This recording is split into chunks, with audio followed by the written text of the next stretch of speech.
Right. ప్రస్తుతము Trump కీలక పాత్ర కనిపిస్తుంది ఇరాన్, ఇజ్రాయెల్ యుద్ధానికి సంబంధించి. సో, ప్రస్తుతానికైతే మాత్రం కొంచెం సినారియో చేంజ్ అయినట్టు కనిపిస్తుంది. ఇజ్రాయెల్ గూడా అమెరికా చెప్తున్నట్లుగా అంటే ట్రంప్ చెప్తున్న దానికి డూడు బసవన్‌లాగా తల ఊపకుండాను తన నిర్ణయాలు తను తీసుకుంటోంది అనేది ఒక 2 డేస్ నుంచి కూడా చాలా చేంజ్ వచ్చింది. అండ్ ఇరాన్ గూడా మోరోవర్ యుద్ధం ఆపే ప్రసక్తే లేదు అని అంటోంది. ఇజ్రాయెల్ గూడా ఆపే ప్రసక్తే లేదంటుంది. బట్ ఈ ఇద్దరి మధ్యన ఇరికించాలని అనుకున్న ట్రంప్ అయితే ప్రస్తుతం ఎస్కేప్ అయ్యే ప్రయత్నం చేస్తున్నాడు అనేది కూడా కొంత అవగాహన వస్తూ ఉంది అందరికీ కూడా. సో ఎందుకంటే ఇప్పుడు ట్రంప్‌కి సంబంధించి అమెరికా కూడా ఇబ్బందుల్లో పడే అవకాశాలైతే కనిపిస్తూ ఉన్నాయి. ఆయిల్ కానియండి, ఇంకా ఇతర ఎగుమతులు, దిగుమతుల విషయంలో. సో ఇప్పుడు ఇంకా ఏం చేయాలి అని ఆలోచించుకుంటున్న ట్రంప్‌కి ఫిల్టర్ చేసి ఒక కొత్త ఆలోచన మళ్ళా ఆయన మెదడులోకి తట్టింది. సో ఇట్లాగా ఏదో ఒకటి ఆయన బ్రెయిన్‌లోకి వస్తూ ఉంటాయి.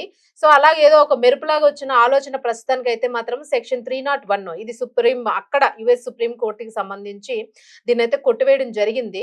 బట్ దీన్ని ఇప్పుడు మళ్ళీ అస్త్రంగా ఉపయోగించుకునే ప్రయత్నం చేస్తున్నాడు ట్రంప్ అనేది అర్థమవుతోంది. సో ఆ వార్తలైతే మనకి వినిపిస్తూ ఉన్నాయి. అది ఎంతవరకు వాస్తవము, అది భారతీయుల మీద ఎలాంటి ఎఫెక్ట్ చూపిస్తుంది? ఎందుకంటే ఎగుమతులు, దిగుమతుల మీద పడే సుంకాలకి సంబంధించి, టాక్సెస్ కి సంబంధించింది ఇప్పుడిప్పుడే మనం కోలుకుంటూ ఉన్నాము. సో ఇది మరి ఇతర దేశాల మీద, అలాగే భారతదేశం మీద ఎలా పడబోతోంది? ఈ చట్టాన్ని అమలు చేస్తాడా? దాని అప్డేట్ ఏంటి? సో ఈ డీటెయిల్స్ అన్ని కనుక్కుందాము. మా కరెస్పాండెంట్ ఆదిత్య ఉన్నారు. ఆదిత్య, చెప్పండి అసలు ఏంటి పరిస్థితి? మళ్ళా 1974లో ఉన్న 301 ఇప్పుడు ఇంప్లిమెంట్ చేయాలని అనుకుంటున్నాడా ట్రంప్?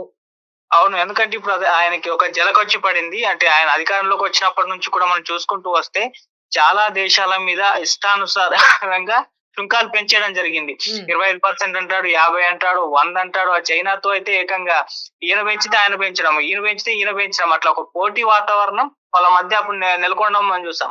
అలా ఇష్టానుసారంగా సుంకాలు అనేవి అమెరికాలో పెంచుతున్నారు, మిగతా దేశాల మీద కూడా పెంచుతున్నారు. అయితే అతను ఆ విధంగా దూకుడుగా వెళ్తున్న టైంలో మన సుప్రీం కోర్టు రియాక్ట్ అయిపోయింది. అతను ఏదైతే సుంకాలు విధించాడని గతంలో చేసిన ఉత్తర్వులన్నింటినీ కూడా సుప్రీంకోర్టు కొట్టేయడం జరిగింది. సుంకాల విషయంలో ఈయన తీసుకున్న నిర్ణయాలు అదొక పెద్ద జలకని చెప్పుకోవాలి. అయితే ఇప్పుడు దాని నుంచి బయటకు రావడానికి ఒక కొత్త వ్యూహంతో వచ్చేస్తాడు. ఎందుకంటే ఇప్పుడు ఆయన అంతర్జాతీయ వాణిజ్యంలో తన ఆధిపత్యాన్ని చాటుకోవాలని చెప్పేసి ప్రయత్నిస్తున్నాడు.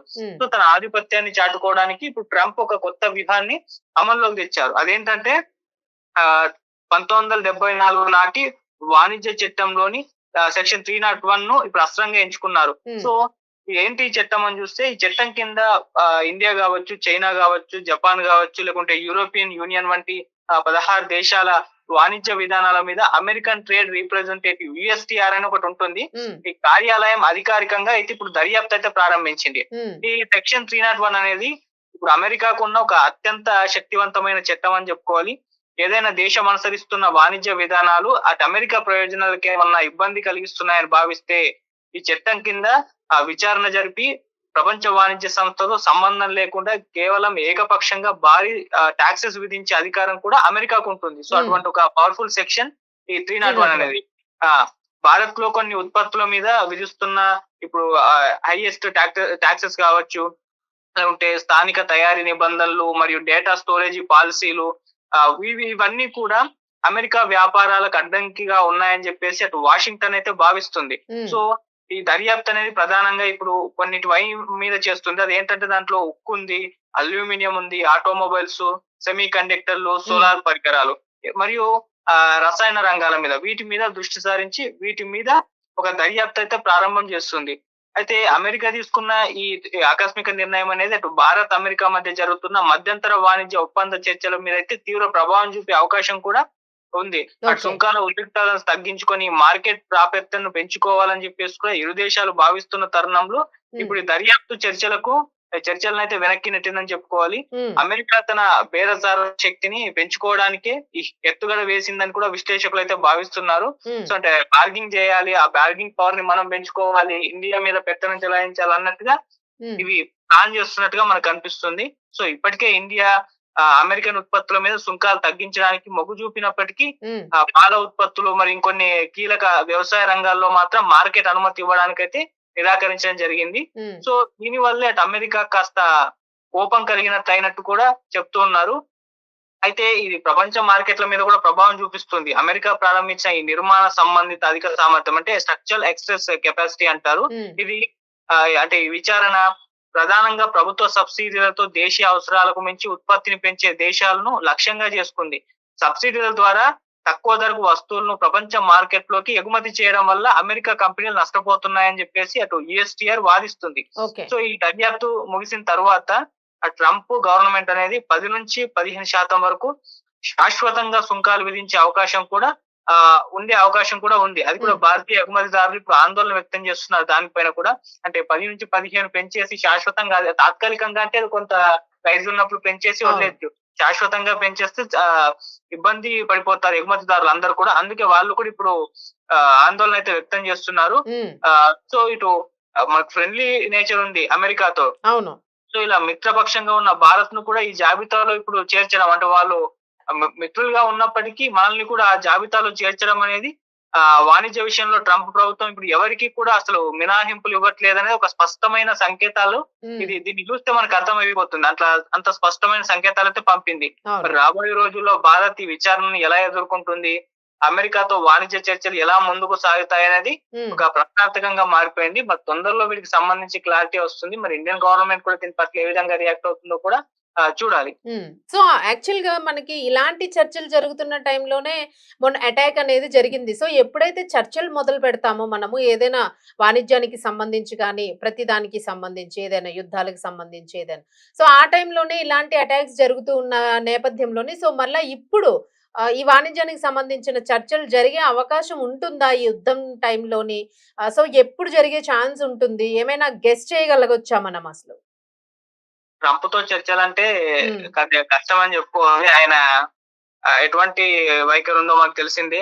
చర్చలు అంటాడు, అంటాడు, మళ్ళీ ఆయన తీసుకునే నిర్ణయాలు ఆయన తీసుకుంటుంటాడు. ఇప్పుడు టాక్సెస్ కూడా ఎలా ఏదో పేపర్ వచ్చిందా టాక్సెస్ పెంచేస్తున్నాను సంతకం పెట్టేసి అలా ఇచ్చేస్తుంటాడు. అంటే ఆ టైప్ లో ఉంటాడు ట్రంప్. మరి ఆయనతో చర్చలంటే ఇప్పుడు యుద్ధం ఆపడానికి ఆయన చాలా మంది ఆయనతో ప్రయత్నిస్తుంటే ఆయన అసలు గమ్మునుంటున్నాడు, అసలు రెస్పాండ్ అవ్వట్లేదు. యుద్ధాన్ని ఆపే పరిస్థితులు కూడా లేవు. ట్రంప్ నేను ఆపాలనుకుంటే ఆపుతాను, లేదంటలేదు. ఎవరి మాట అయిన పరిస్థితులు లేరు. సో మరి దీని విషయంలో ఉంటాడా అనేది చూడాలి. మరి మోదీ గారు ప్రయత్నాలు చేస్తారు. ఆయనకు ట్రంప్ కు మంచి మిత్రత్వం ఉందన్న విషయం కూడా మనకు తెలిసిందే. చూద్దాం మరి ఆ ప్రయత్నాలు ఏమన్నా ఫలిస్తాయా, లేకుంటే ట్రంప్ దీన్ని వెనక్కి తీసుకుంటాడా? ఎందుకంటే ఆయన ఎప్పుడు ఎలా ఉంటాడో తెలియదు. మళ్ళీ ఏమైనా కోర్టు రియాక్ట్ అయ్యి దీని పట్ల కూడా ఆబ్జెక్షన్ చెప్తే మళ్ళీ సైలెంట్ గా ఉండాల్సిన అవసరం వస్తుంది. సో అప్పుడు కూడా కోర్టు మీద, సుప్రీంకోర్టు జడ్జిల మీద అక్కడ ఫైర్ అయ్యాడు అమెరికాలో. మళ్ళీ దీని పట్ల కోర్టు ఏ విధంగా రియాక్ట్ అవుతుందో, కోర్టు ఇన్వాల్వ్ అయ్యి ఏమైనా చేస్తుందని చూడాలి. సో ఆ ట్రంప్ ఆయన నిర్ణయాలు మీద వేరే వాళ్ళైతే వేలు పెట్టరు కూడా. సో ఆయన ఏకపక్షంగా తీసుకుంటూ ఉంటారు. అలా సంతకాలు పెట్టేసి పెంచేసాను అంటాడు. అట్లాంటి పర్సన్ కాబట్టి మనం ఏం చేయలేం. దాని పట్ల చూడాలి ఏం జరుగుతుందని. Right. Thank you Aditya.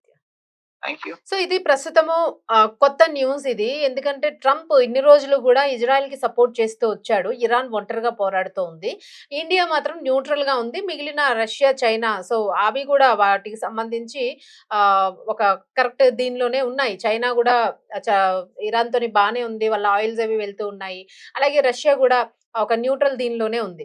So ఇలాంటప్పుడు మిగిలిన కంట్రీస్ అన్ని దెబ్బతిన్నాయి. మనం చూసుకున్నాము ఇస్లామిక్ కంట్రీస్ అవన్నీ కూడాను ఏ రకంగా ఇరకటంలో పడ్డాయి అనేది కూడా చూసుకున్నాం. సో ఇట్లాంటి టైంలోని ఏం చేయాలో అర్థం కాని ట్రంప్ నిజంగానే అంటే కుక్కతో ఒకరు వంకర అన్నట్టు ఆయనకి ఎన్ని జరిగినా కూడా మళ్ళీ మొదటికే వస్తూ ఉంటాడు. మనం ఎంత స్ట్రైట్ చేద్దామన్నా, ఎంత సంధి కుదుర్చుకున్నా, ఎంత ప్రేమగా ఉన్నాను, మనం ఒక ఒప్పందం తెచ్చుకుందాము, ఈ ఒప్పందంలోనే వెళ్ళిపోదాము, అందరివి కూడా సుభిక్షంగా ఉంటాం, పర్ఫెక్ట్ గా ఉంటుంది, ఒక వాణిజ్యపరంగా బాగుంటుంది, ఫైనాన్షియల్ గా ఎవరికి కూడా ఎకనామికల్ ఇష్యూస్ రాకుండా ఉంటాయి, సో ఒక హెల్తీ అట్మాస్ఫియర్ తో పోదాము అని అనుకున్నా కూడా కుక్కతో ఒక వంకర. ఎప్పుడు ఎంత చెప్పినా కూడా ఏం చేసినా కూడా ఇంకా నాశనం, ఎంత తగలబడిపోతున్నా కూడా ఒకటే పద్ధతిలో వెళ్తూ ఉంటాడు.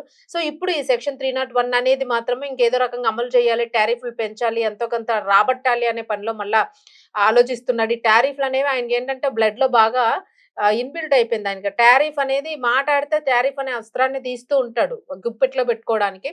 సో ఇప్పుడు మళ్ళీ భారత్ మీద కూడా అంటే నాకు ఎవరు అతిథులు గారు, నాకు అందరూ ఒకటే, ఈవెన్ ఇండియా అయినా సరే నాకు మొత్తం అంతా ఈక్వలే. సో ఇప్పుడు వింటున్న వార్తలు ఏంటంటే ప్రతి ఒక్కరు ఇంగ్లీష్ మ్యాగజైన్స్ రాస్తూ ఉన్నాయి, ఇంగ్లీష్ మీడియా రాస్తూ ఉంది, అలాగే అన్ని లాంగ్వేజెస్ అంటే general Telugu media, Hindi media, అన్ని మీడియాస్ రాస్తున్నది ఏంటంటే India is a in neutral position. అది న్యూట్రల్ లోనే ఉంటుంది. మోదీ గారు కరెక్ట్ గా న్యూట్రల్ గా హ్యాండిల్ చేస్తున్నారు. ఏ దేశాలతో కూడా శత్రుత్వం పెట్టుకోవడం లేదు ఆయన అనేది ఉంది. సో ఇది ఆయనకి నచ్చడం లేదు. సో ఎందుకు న్యూట్రల్ గా ఉండాలి? మళ్ళా మనం ఏదో ఒకటి కెలకాలి. మనశ్శాంతిగా ఉండనివ్వకూడదు. అక్కడున్న ప్రజల్ని కూడా వాళ్ళు హ్యాపీగా ఉండడం ఏంటి? వాళ్ళు న్యూట్రల్ గా ఉండడం ఏంటి? న్యూట్రలైజ్ నాకు అసలు న్యూట్రల్ అనే పదమే నచ్చదు. అని మళ్ళా ఒక పానిక్ చేసే సిట్యుయేషన్ ని క్రియేట్ చేయడానికి ట్రంప్ ఇప్పుడు ట్రై చేస్తున్నాడని అర్థమవుతుంది. సో తస్మాత్ భారతీయులు మాత్రం ఖచ్చితంగా అక్కడున్న వారందరూ కూడా జాగ్రత్తగా ఉండాల్సిన పరిస్థితి ఉంది. సో ఎప్పుడైనా సరే రెడీ టు ప్యాక్ ఇండియా, ఇబ్బందేమీ లేదు. హ్యాపీగా మేము ఇండియాకెళ్ళినా, అమెరికాలో ఉన్నా ఒకటే పరిస్థితి. మాకు ఎక్కడున్నా మేము ఇలాగే సెటిల్డ్‌గా ఉంటాము. వి ఆర్ వెరీ హ్యాపీ అన్నట్టుగానే ఆ గట్స్‌తోనే ఉండాలి. ఎప్పుడు కూడా భారతీయులు మాత్రం ఎక్కడా కూడా డౌన్ అవ్వకండి. మీ భయం అనేది బయటకు తెలియనివ్వకూడదు. అసలు భయం అనేదే మనలోకి రానివ్వకూడదు. సో చేసేదేమీ ఉండదు. ఎప్పుడైనా సంధి కుదుర్చుకోవాల్సిందే ట్రంప్. సో ఇదంతా భయపెట్టడానికే జరుగుతున్నది. ఇంకా ఈ అస్త్రాలు లేక ఈ అస్త్రాన్ని ఉపయోగించే ప్రయత్నం చేస్తూ ఉన్నాడు. బట్ నిజంగానే 301 సక్సెస్ అవుతుందా? అవ్వదా? అనేది మాత్రం ఇప్పుడు ఒక క్వెషన్ మార్క్. సో అనలిస్ట్‌లు ఏం చెప్తారనేది కూడా మనం రివ్యూస్ తీసుకుందాము. సో వాళ్ళతో కూడా చర్చించి అసలు దీని అప్డేట్ ఏంటి అనేది ఇచ్చే ప్రయత్నం అయితే చేస్తాం.